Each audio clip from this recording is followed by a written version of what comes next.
दोस्तों, शहजादी अपने कमरे में अपने ही भाई के साथ संबंध बना रही थी। तभी शहजादी की जेठानी उन दोनों को आपत्तिजनक हालत में देख लेती है। दोस्तों, शहजादी की जेठानी यह सारा मामला उसके पति से जाकर कह देती है। दोस्तों, उसके बाद जो होता है जिसे जानने के बाद आप भी दंग रह जाएंगे। तो दोस्तों, आइए जानते हैं पूरी कहानी इस वीडियो में। पर वीडियो में आगे बढ़ने से पहले आप सभी से एक ही रिक्वेस्ट है कि वीडियो को लाइक कर दीजिए और चैनल को भी सब्सक्राइब कर दीजिए ताकि मेरा हौसला बढ़ता रहे।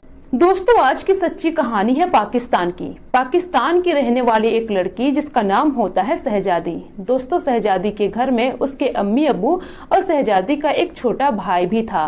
परिवार बहुत ही अच्छा था। शहजादी के माँ बाप मजदूरी किया करते थे, लेकिन मजदूरी करके भी अपने बच्चों की परवरिश वो लोग बहुत ही अच्छे से करते हैं।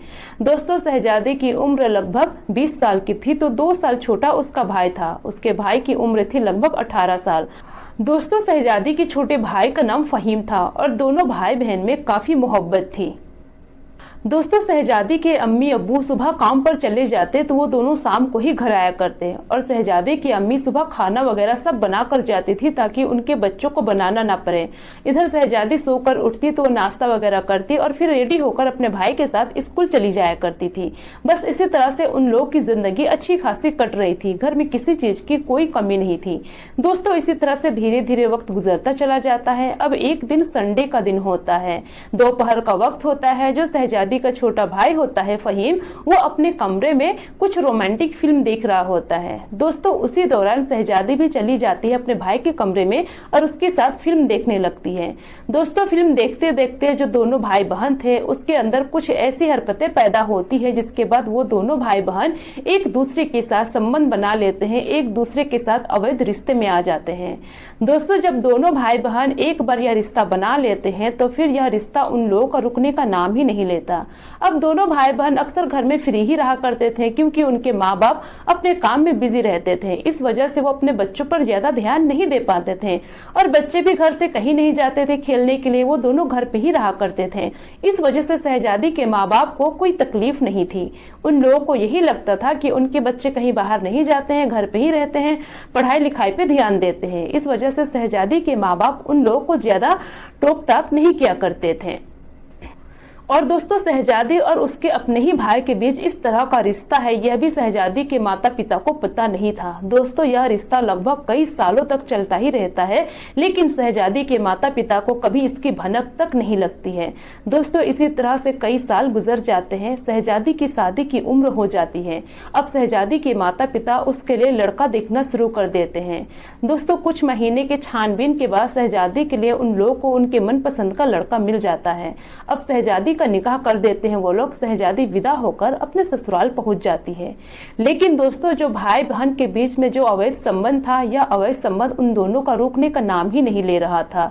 दोस्तों, ससुराल जाने के बाद भी शहजादी अपने भाई को नहीं भूल पा रही थी। अब इसी तरह से लगभग उसकी शादी को 1 महीने गुजर जाते हैं, लेकिन इस बीच शहजादी अक्सर अपने भाई से बातें किया करती थी। जब वो बातें किया करती थी तो उसके पति उसके सामने ही होता, लेकिन उसके पति को कभी शक नहीं होता क्योंकि वो शहजादी का अपना और सगा भाई था। दोस्तों, शहजादी घंटों घंटों अपने भाई से बातें किया करती थी, सास ससुर के सामने, जेठानी के सामने, लेकिन कभी किसी को कोई शक ही नहीं हुआ क्योंकि वो तो उसका अपना भाई था। दोस्तों, इसी तरह से लगभग कई महीने गुजर जाते हैं शहजादी को उसके ससुराल में। अब जो शहजादी थी उसको अपने भाई से मिलने का मौका नहीं मिल रहा था। अब एक दिन शहजादी अपने भाई को फोन करती है और अपने ससुराल में ही बुला लेती है। ससुराल में जब बुलाती है तो भाई की खूब खातिरदारी करती है। उसके बाद भाई को अपने कमरे में लेकर चली जाती है और कमरा अंदर से लॉक कर लेती है। लेकिन दोस्तों, तब भी उसके ससुराल वालों को कोई शक नहीं होता है और उस कमरे के अंदर अपने भाई के साथ शहजादी संबंध बनाती है, अवैध रिश्ते बनाती है। दोस्तों, उसके बाद कुछ घंटों के बाद शहजादी का भाई फहीम वहां से अपने घर चला जाता है और उसके परिवार वालों को भी कोई शक नहीं होता है। दोस्तों, अब इसी तरह से लगभग 6 महीने गुजर जाते हैं शहजादी की शादी को और इन 6 महीनों के अंदर शहजादी का भाई फहीम कई बार उसके ससुराल जाता है और अपनी बहन के साथ वो इस तरह के नाजायज रिश्ते बना कर आता है। दोस्तों, एक दिन की बात है जब शहजादी के घर में कोई नहीं था। उसके सास ससुर चले गए थे किसी दावत में। शहजादी के पति भी घर पर नहीं थे, वो भी चले गए थे अपने काम पर और जो शहजादी की जेठानी थी वो चली गई थी मार्केट किसी काम से। दोस्तों, घर पूरा खाली था। दोस्तों अब जो शहजादी थी वो मौका देखकर अपने भाई को फोन करती है और कहती है कि तुम तुरंत मेरे घर में आ जाओ, अभी घर पूरी तरह से खाली है।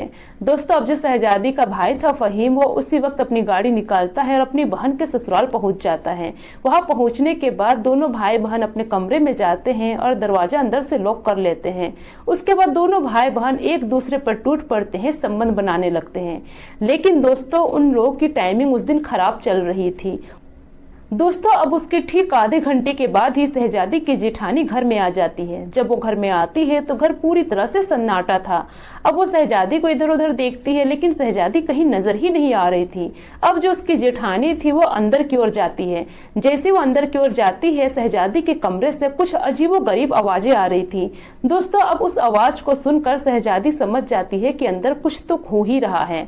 दोस्तों अब जो उसकी जेठानी थी शहजादी के कमरे के पास चली जाती है और खड़ी होकर सुनने लगती है सारी बातें।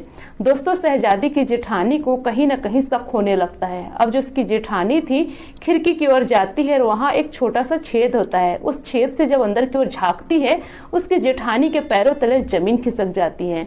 दोस्तों शहजादी और उसका भाई आपत्तिजनक हालत में उसी कमरे में थे और संबंध बना रहे थे। दोस्तों यह सब नजारा देखकर उसकी जेठानी तो दंग रह जाती है। वहां पर वो कोई शोर नहीं मचाती है, चुपचाप आकर अपने कमरे में बैठ जाती है। और वो कभी सोच भी नहीं सकती थी कि एक सगे भाई बहन के बीच ऐसा भी रिश्ता हो सकता है। दोस्तों अब शहजादी की जेठानी अपने देवर के आने का इंतजार कर रही थी, यानी कि शहजादी के शौहर के आने का। अब जैसे ही शाम होती है, शहजादी के शौहर घर आते हैं। वो फ्रेश वगैरह होते हैं, चाय वाय पीते हैं, उसके बाद चले जाते हैं आंगन में बैठने के लिए।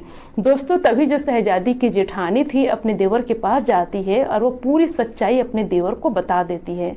दोस्तों यह सारी बात सुनने के बाद जो शहजादी का शौहर था वो बहुत गुस्सा होता है और उसी वक्त अपनी बीवी के पास जाता है और अपनी बीवी से यह सारी बातें पूछता है। दोस्तों जो शहजादी थी वो अपनी नजरें नीचे झुका लेती है। दोस्तों जब शहजादी अपनी नजरें नीचे झुका लेती है तो शहजादी के शौहर को पूरा यकीन हो जाता है कि शहजादी ने यह सारे काम किए हैं। दोस्तों शहजादी के शौहर शहजादी को 2-3 थप्पड़ मारते हैं और कहते हैं कि आइंदा अगर तुमने अपने भाई को यहाँ बुलाया तो मुझसे बुरा कोई नहीं होगा और आज के बाद तुम अपने मायके वालों से बात भी नहीं करोगी।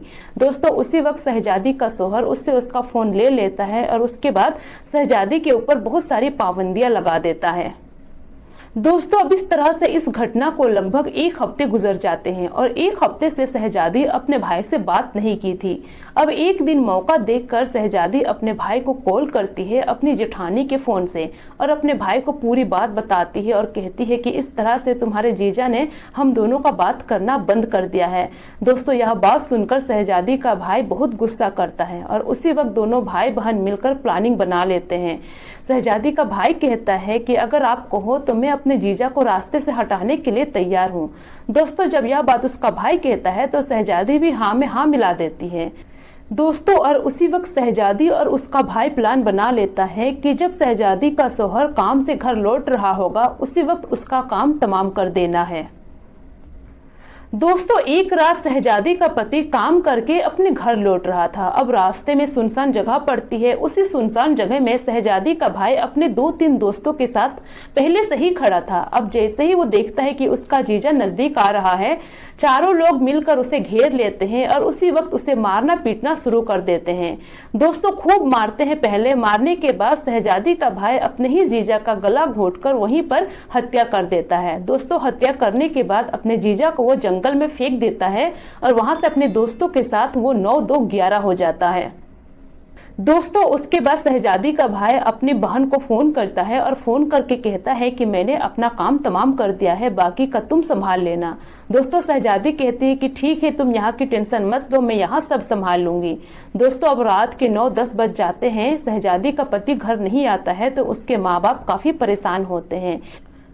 शहजादी के सास ससुर बहुत परेशान होते हैं और घर से निकलकर इधर उधर देखते हैं, बहुत सारे लोगों से पूछते हैं, लेकिन कोई नहीं कहता है कि हाँ मैंने उसे देखा है। अब पूरे परिवार वाले परेशान थे। सभी लोग ऐसे ही बैठे बैठे रात गुजार देते हैं।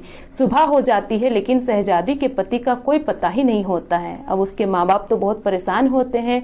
अब शहजादी के सास ससुर चले जाते हैं थाने में। थाने में जाकर अपने बेटे के गुमशुदगी की रिपोर्ट दर्ज करवाते हैं और अपने बेटे का फोटो भी देते हैं।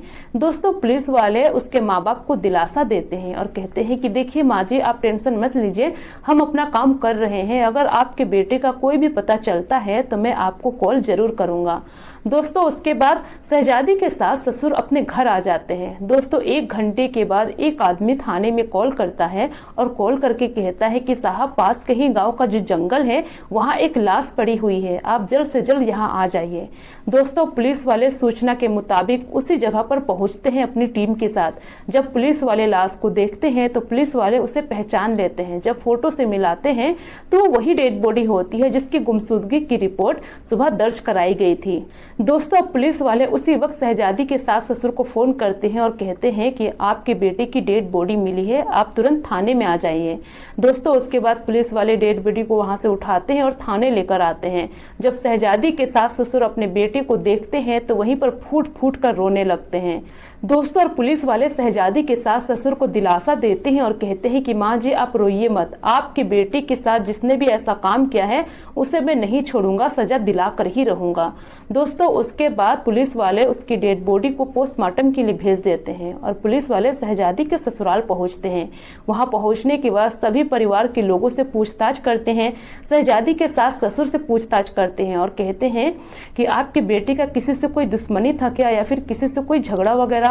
दोस्तों शहजादी के सास ससुर कहते हैं कि नहीं साहब, मेरा बेटा बहुत ही सीधा साधा था, वो अपने काम से मतलब रखता था, अपने परिवार से मतलब रखता था, वो ज्यादा दोस्ती यारी में भी नहीं रहता था, भला उसकी किसी से दुश्मनी क्या ही होगी। दोस्तों अब पुलिस वालों को कहीं से कोई क्लू ही नहीं मिल रहा था। पुलिस वाले वहां पूछताछ करने के बाद चले जाते हैं अपने ऑफिस में।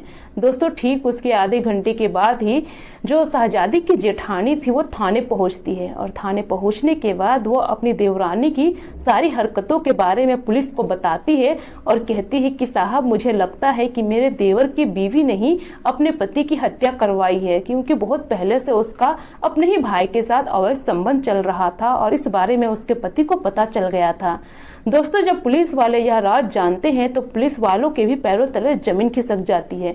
अब पुलिस वाले बेहिचक जाते हैं शहजादी के पास और शहजादी को उठाकर थाने लेकर आते हैं और शहजादी से पूछताछ शुरू कर देते हैं।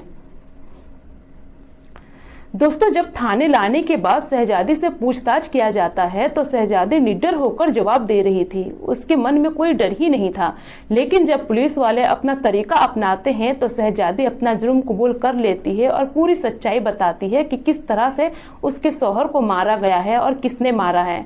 दोस्तों जब शहजादी अपना जुर्म कबूल करती है तो पुलिस वाले अब चले जाते हैं शहजादी के मायके और उसके भाई को गिरफ्तार करते हैं और साथ ही जो 3 लड़के थे उनको भी गिरफ्तार करके थाने लाते हैं। अब वो चारों भी अपना जुर्म कबूल कर चुके थे। अब वो 4 हो गए, इधर शहजादी हो गई। उन 5 को पुलिस वाले जेल की सलाखों के पीछे भेज देते हैं।